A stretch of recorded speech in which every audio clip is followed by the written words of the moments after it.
say we've lost our way, but waiting patiently in everything is truth. How can we be the change? How can we start this change? Let's take a step back from the brink,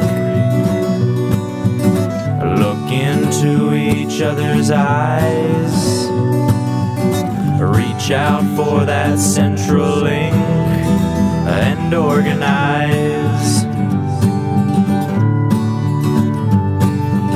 Reaching the rays of hope, guiding the ways to go. The central link, the central link, the central link.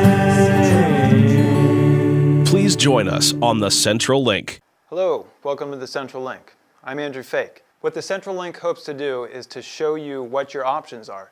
We want to show you the larger picture, what you can do that would help the world, and then also the smaller picture, what you can do that would help yourself to be happier and healthier.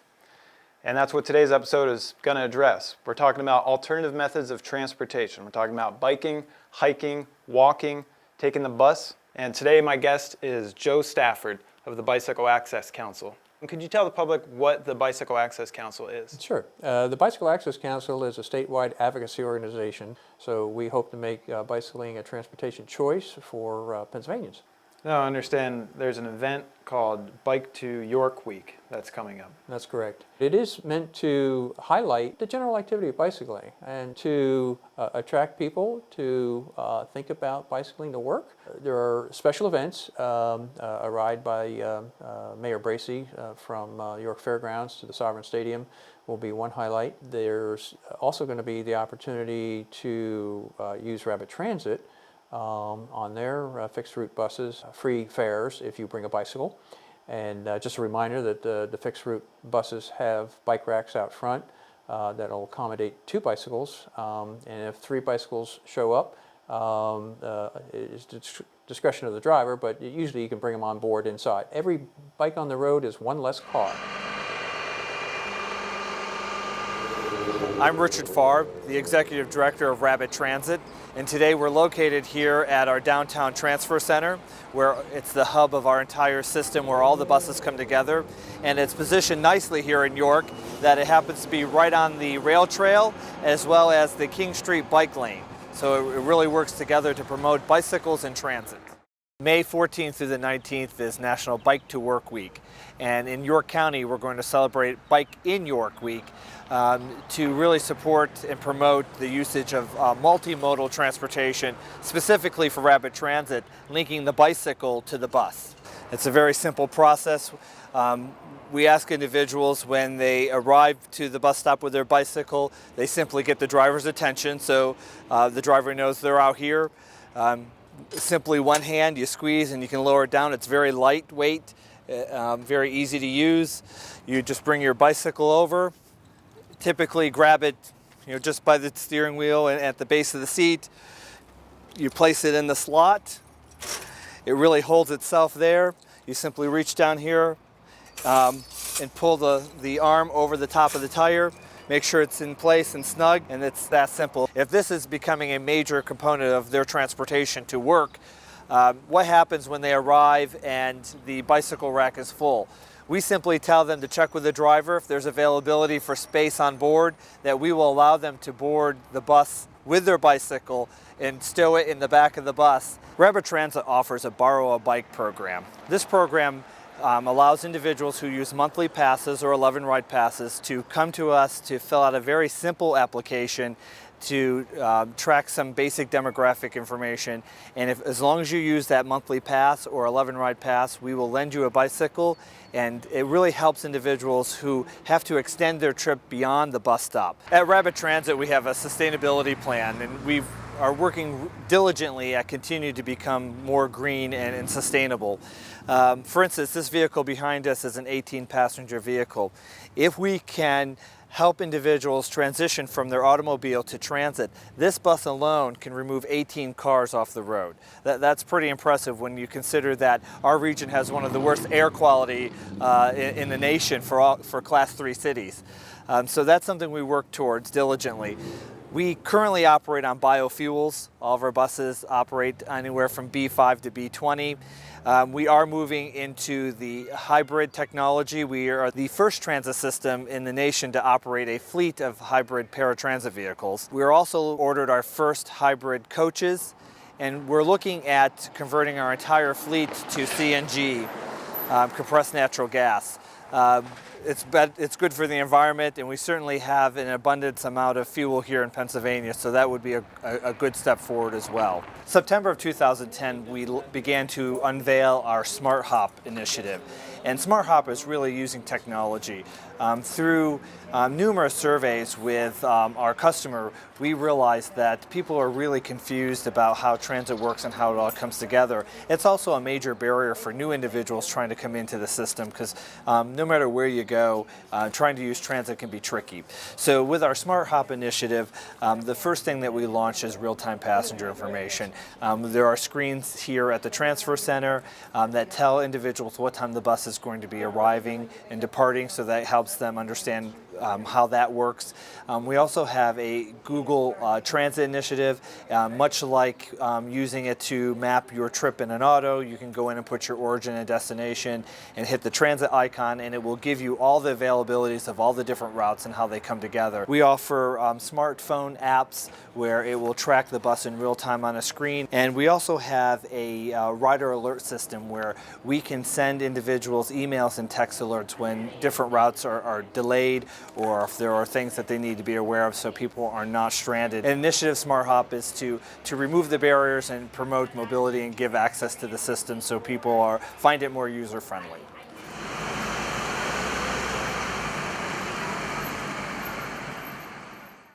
There are a lot of benefits to bicycling in addition to cost savings. It's just one less thing that you need to worry about. That is your workout. So you can accomplish that, and you don't have to drive to the gym to do that. Save on your gym membership. There you go. There you go.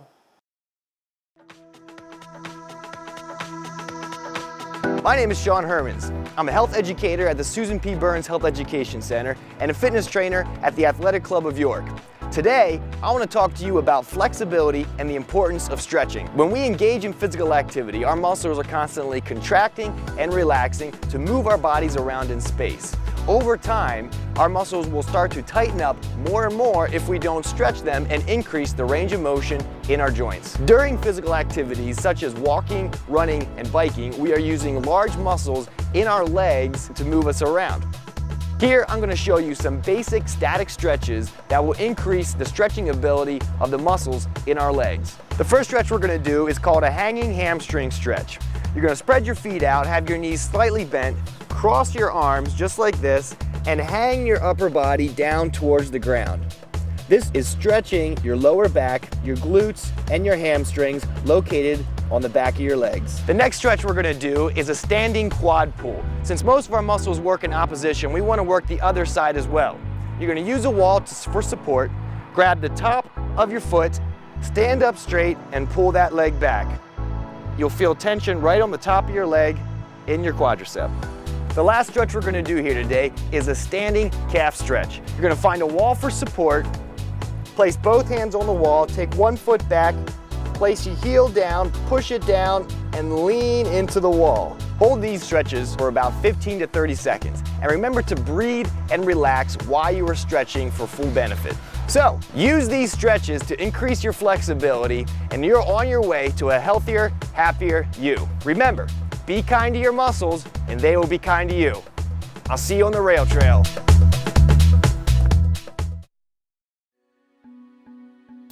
The health tip of the week or any advice on this program is for educational purposes only and is not intended as a replacement for qualified health care. Please consult your physician or healthcare provider before making any changes or starting new treatments. You know, we've had a really mild winter and we're experiencing a really early spring, and we just have no excuse for not getting outside. And I think it's so important that we encourage our children to spend time outside. Our children need to be very physically active in order to develop properly. Even their minds develop as a result of physical activity.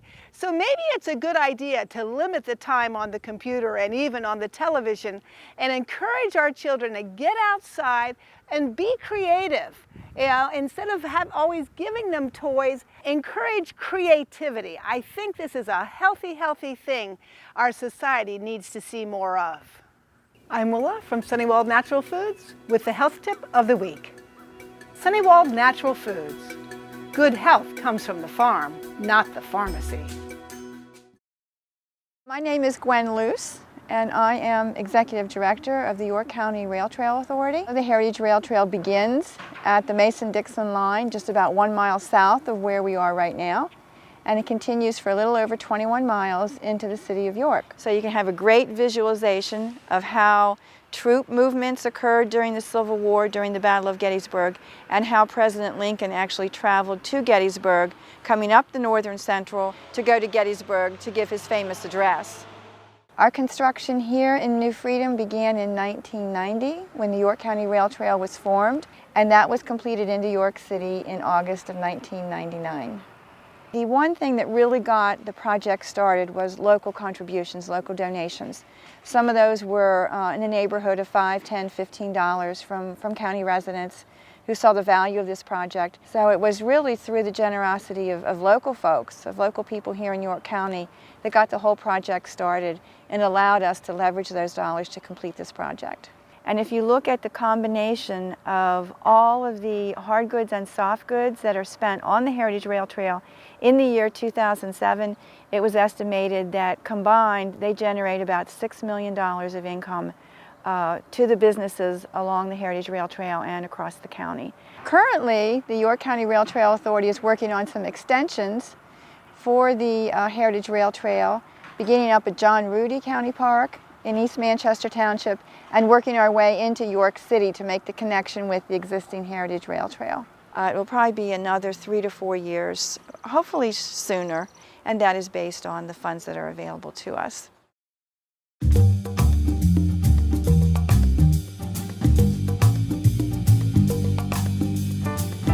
I'm Deb Watson. I'm an artist from Lancaster, Pennsylvania, and I paint small-town America in watercolor and oils. This is a traditional watercolor of the backyard wildlife. This is my typical small-town America scene. It's East Petersburg, Pennsylvania. I love getting all the tiny detail. This is a watercolor of a flower. I teach a lot and students love to paint flowers. And this is a figurative piece that just came back from a national juried show. I'm also the president of the Pennsylvania Watercolor Society. All the work here is for sale, and the Pennsylvania Watercolor Society is always open to new members. I'd advise anybody to give watercolor a try. It's come a long way. What are the incentives for people during Bike to York Week? Well, there's actually an incentive that most folks aren't aware of, and it's totally voluntary by employers.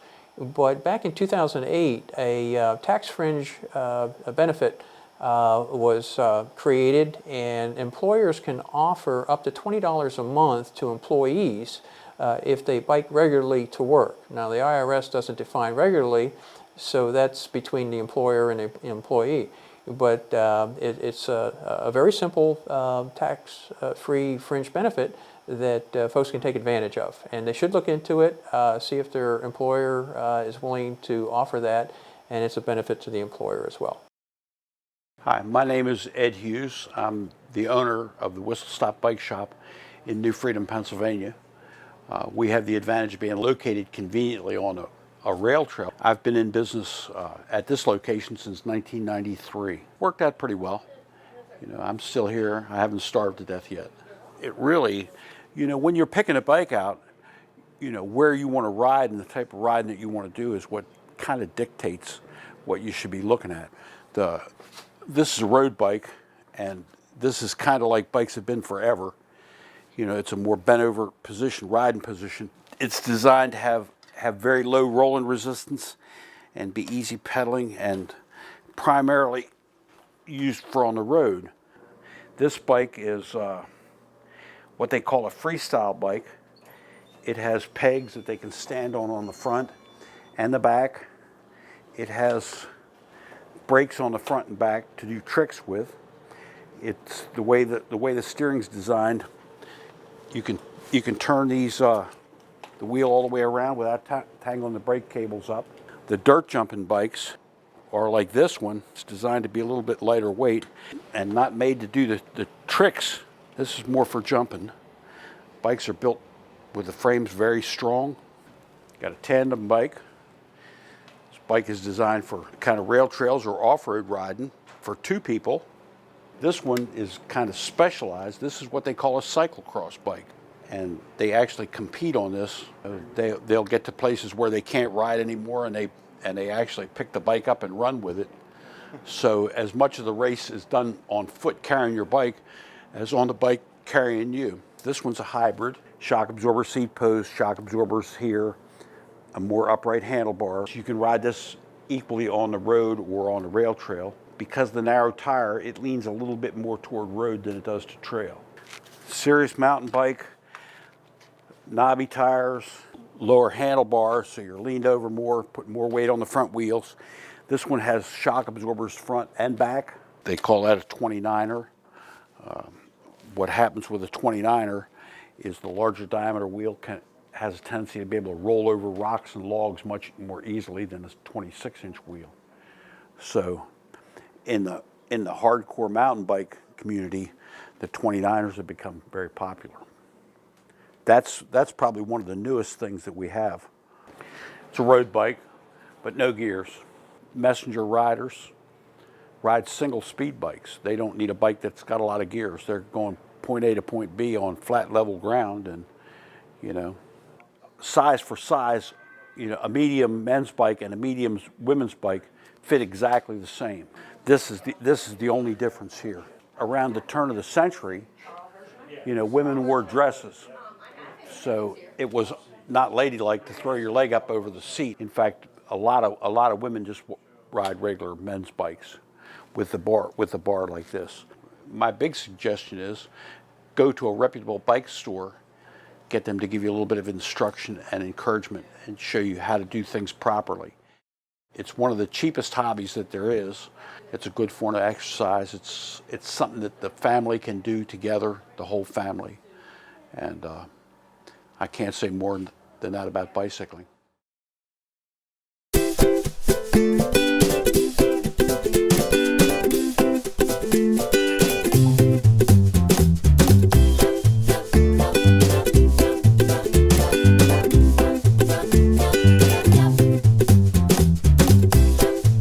I'd like to talk to you today about irrigation. Irrigation is probably one of the most important things that a home gardener does. Whether it's flowers or vegetables, the right amount of water makes all the difference to the plants. Every year we seem to go through an extended period of hot and dry weather. May not be that way the whole way through the summer, but every year there is a period.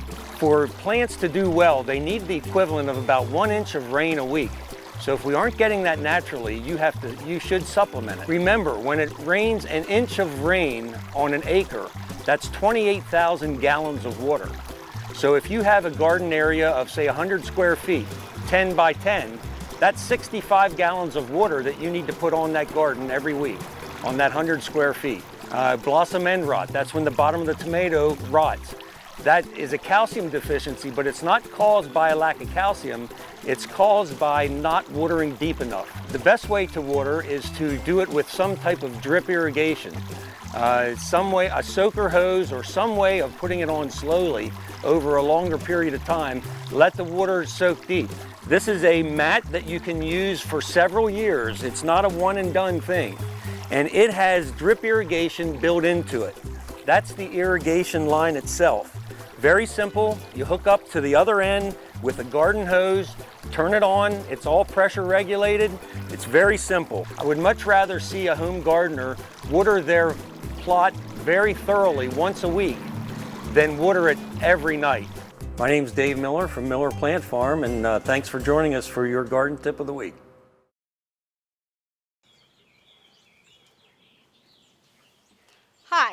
I'm Jess with Racehorse Productions. Do you need a high-quality professional video for your business, product, service, event, or something else? We at Racehorse Productions have a motto: if you can dream it, we can film it. For all your video needs, give us a call. We would love to work with your idea or help create one for you. Thank you, and remember, if you can dream it, we can film it.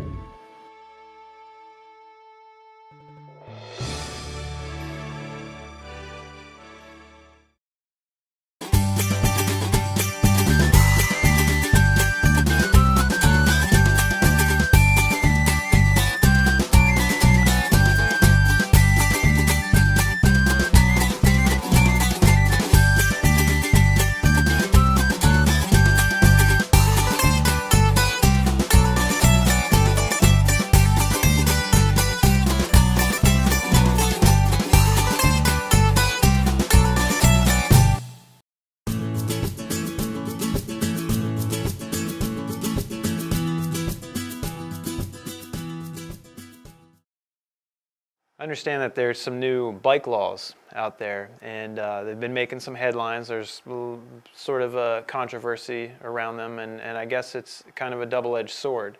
Do you want to try to clear the fog for me? Well, we have limited time to talk about the details, but essentially it is an amendment to the Pennsylvania Vehicle Code. It allows bicyclists to use the full lane when it's unsafe to keep to the right.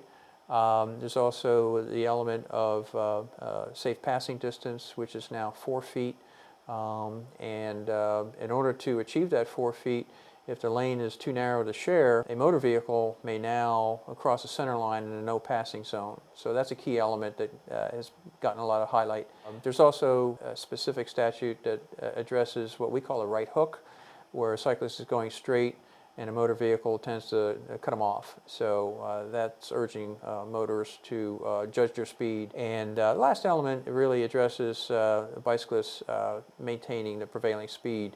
We know we can't do that, so it's now defined as an exemption to maintaining prevailing speed, and as long as the bicyclist is not intentionally trying to impede traffic. So those are important things in the amendment of the Vehicle Code. It was actually called Act 3 of 2012. So I applaud the city for going forward with that. You know, we've had this easy winter, and I believe people are going to be dusting off whatever bikes they have and trying to make use of it. Gas prices are $4 a gallon, so there's one more incentive to ride that bicycle. Well, Joe, thanks for being on the show. Appreciate that very much. Yeah.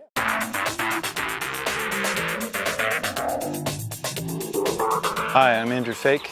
I bike and jog more than you want to know. I'm going to give you some tips and advice, things that I've learned on my journey. Hopefully it'll save you some time and a lot of frustration. And if you're just getting started, maybe it'll help ease some anxiety and intimidation for getting into it. First thing you want to do is wear bright colors for safety.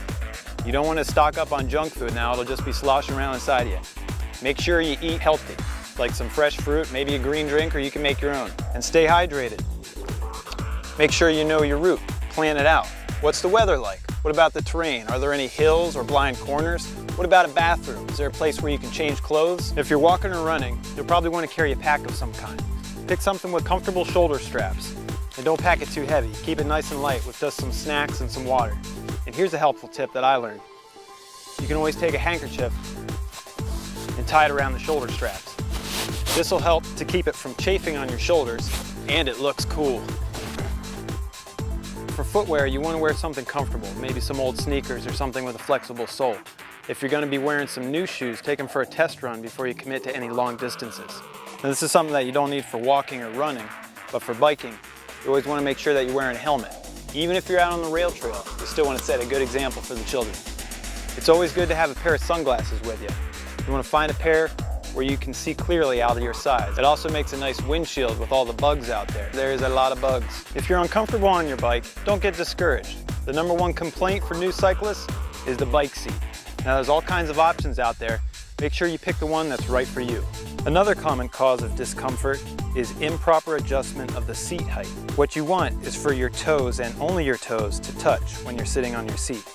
This will also help to save your knees from a lot of strain and pain. Now on a rainy day, Some bicyclers will let a little bit of air out of their tires so it can grip the road better. But otherwise, you want to make sure that your tire is properly inflated and it's not squishy in the least bit. This will help to reduce friction with the road and give you a smoother ride. If you get a flat tire, check around for a safe spot where you can pull over and get help. Turn your bike upside down to signal that it is in need of repair, or start the repair yourself. Some of the tools that I carry with me are pliers, an adjustable wrench, some Allen wrenches, bike lock just in case, some money because you never know, got my headlamp in case I have to ride at night. Always keep a pump with me, a small hand pump, and patch kit. If I ever get a flat tire, then I got the repair kit right here. And if I need to ride the bus, then I always carry Rabbit Transit Hop and Go guide with me. Now you might have an old bike that's been in the garage for a while because you haven't ridden it. It might be covered in a lot of dust and rust. Make sure that you give it some tender loving care. Clean it and lubricate it. Brake lines, rear and front derailleur, your shifting cables, all the moving parts. If it moves, you want to get it nice and oily. Move the links up and down, back and forth. Give them a massage to really work in the oil. Make sure that your brakes are touching your metal rim and not the rubber of your tire.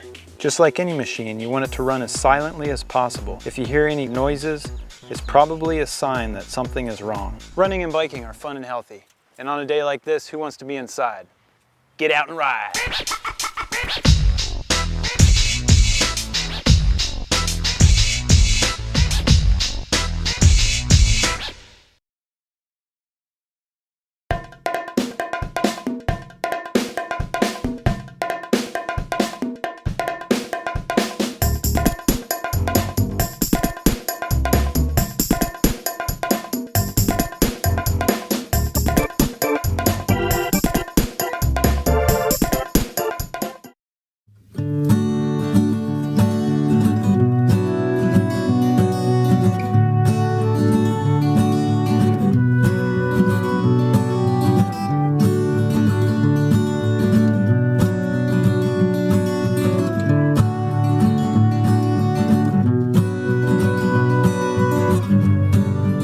The Central Link aims to support itself through sponsors and advertising, as well as individual donations from viewers like you.